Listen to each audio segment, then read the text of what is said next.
It is 6 o'clock. Good morning. Let's get to the Carr Fire burning in Shasta County. It's now the 9th most destructive wildfire in the state. At least 6 people have died in the Carr Fire, including a woman, her 2 great-grandkids, and 2 firefighters. All lost their lives Thursday night, and officials expect the death toll to rise. So far, more than 1,000 structures have been destroyed. 818 of those are homes. And take a look at this. CAL FIRE released this map documenting where homes have been destroyed in the Carr Fire. Now, the Carr Fire is just one of many wildfires burning in the state this morning. Right now, it has scorched over 100,000 acres. Containment, 23%. The other major fire we're tracking right now, the Mendocino Complex Fire, that's in Lake County, which is actually 2 different fires that combined over the weekend.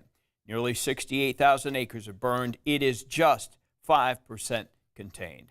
We continue our live team coverage right now, bringing you everything you need to know about the wildfires. Rob will break down how the fire is affecting air quality, and he'll answer your questions about wildfire season. Kirsten is at Mather at the Office of Emergency Services. But first, John Bartell in Shasta County.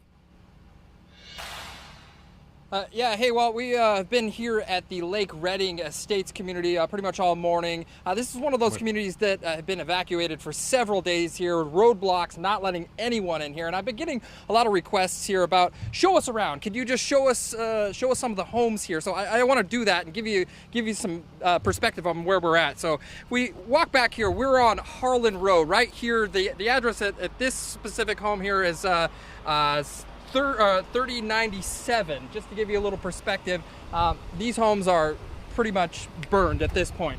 And as we walk down Harlan Drive right here, I want to read off some more of these addresses here. Right up here is 3128. This home once again gone. Now, the reason that a lot of these they have not let people in here is because there's a lot of utilities that need to be checked. There was some immense amount of heat. Down here you can see one home. This is right at the edge of Turquoise Drive and Harlan right here. It is still standing. And in this fire, really, it just kind of, for some reason, picked and choose where it wanted to go. If we're moved down the street, going down Harlan Drive here again, I'm gonna read off, I took a close-up look at this. We're going down to Turquoise Drive, and one of the homes that have been lost there is 420 Turquoise Drive, and that's at the corner. So let me walk backwards here.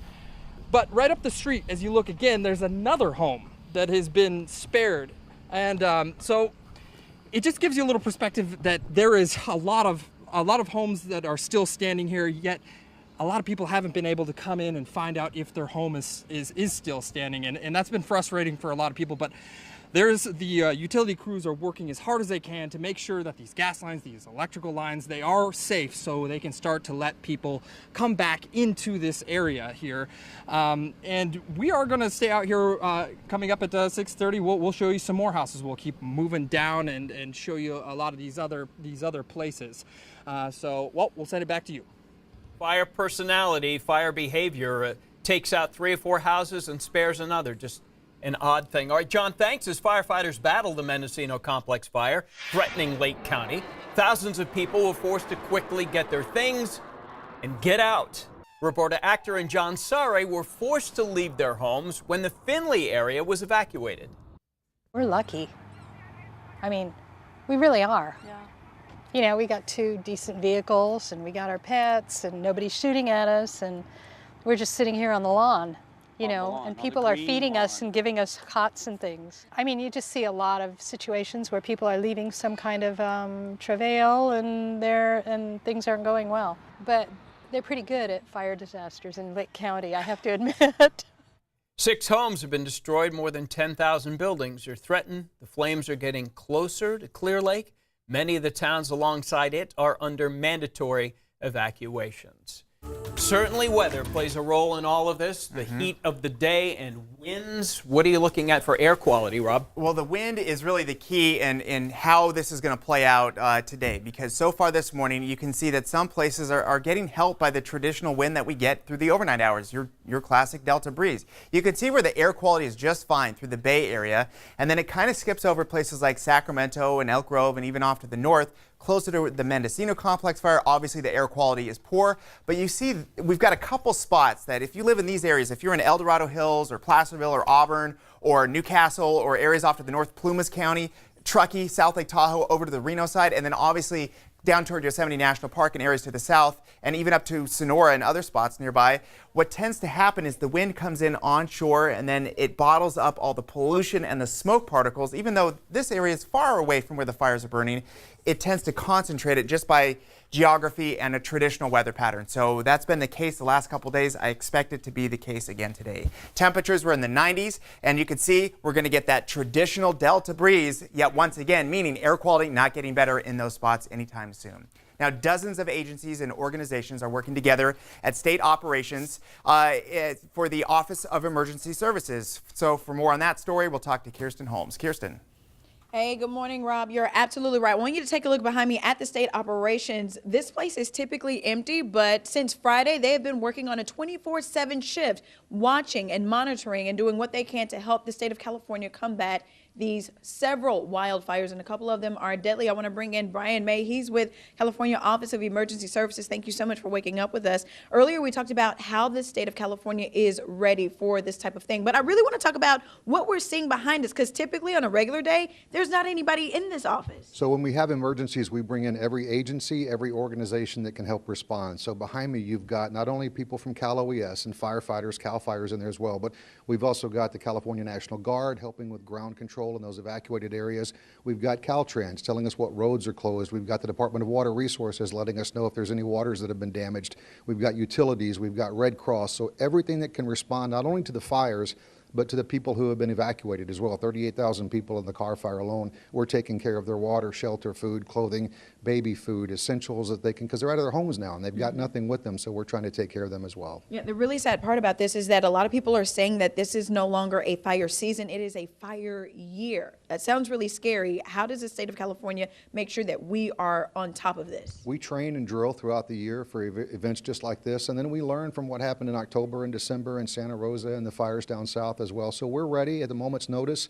Right next to us is called the State Warning Center, and it's the 911 for 911. So if there's an emergency, the locals get there and they realize we need help. They call us and we immediately send the bat signal out and mobilize the troops. All right, so how long do you think these crews are going to be here on standby or on call until the end? What do you think? So it's a 7 to 7 shift. As we get closer to 7 o'clock this morning, this room's going to completely fill up as the day shift comes on, and this is not going to end anytime soon, at least through this week and the next week. And as long as we keep seeing fires pop up, we're seeing 45 to 50 fires a day pop up. Wow. Most of those get knocked down really, really quick. That's because people are in here working. All right. We appreciate your effort. We appreciate their efforts. Thankfully, so many people are here making sure that we are on top of this. All right. So we are going to stay on top of this and continue to monitor the situation for you here on ABC 10, reporting live from the Office of Emergency Services. I'm Kirsten Holmes. Back to you. Kirsten, you mentioned one of the biggest talkers yesterday related to the Carr Fire, and that was the debate between whether or not climate change has impacted the length of our fire season. Now, the counter argument to climate change is what people are calling a mismanagement of the land. This group of people believes that if the proper agencies consistently cleared all of the underbrush and overgrowth, then we wouldn't have so many fires and we wouldn't have such a long fire season. One viewer even went so far as to claim that climate change has been debunked. So I want to bring in my favorite climate/weather expert, Mr. Rob Carr, to sort through all of this, because it's been the biggest talker on our Facebook page. Right, because when day after day we have a new fire that pops up, and then you hear a firefighter saying, I've never quite seen anything like this before in my 30 years of service or what have you in their local area. So we've seen this a lot, and so we want to understand more about this. So my question for you then, and it's really the viewer's question to you, is there any merit to climate change being a large reason why we have a longer fire season now?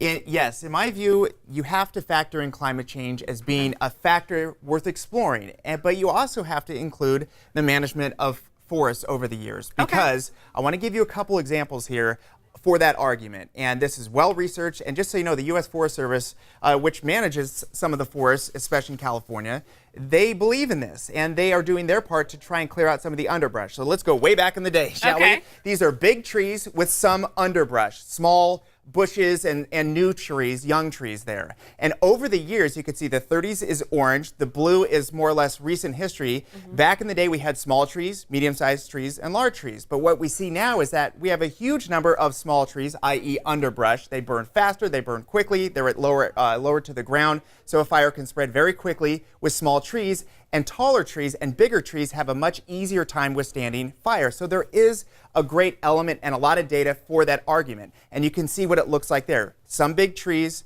but a lot of underbrush. That's what many forests look like because of the years of that's the way that they were managed. However, it doesn't explain everything. I want to show you what the rim fire looks like because this is the classic example of one of these fires. A big drought, a lot of underbrush that was burning.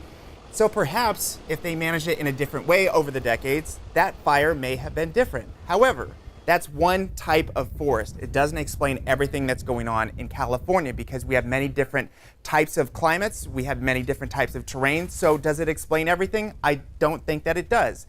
Let's talk more about the Thomas Fire and some of these other ones that are burning in this sort of mixed forest. So we'll come back and you can see a little bit more of what I'm talking about. The Basin Complex Fire, which burned in Big Sur. It has some pine forest. It also has some chaparral. And so perhaps some management, a different way of clearing it might have helped, but it doesn't explain everything. I think the Thomas Fire is the key element and the missing thing that we've been looking for because it's the biggest fire in state history and it broke out in December.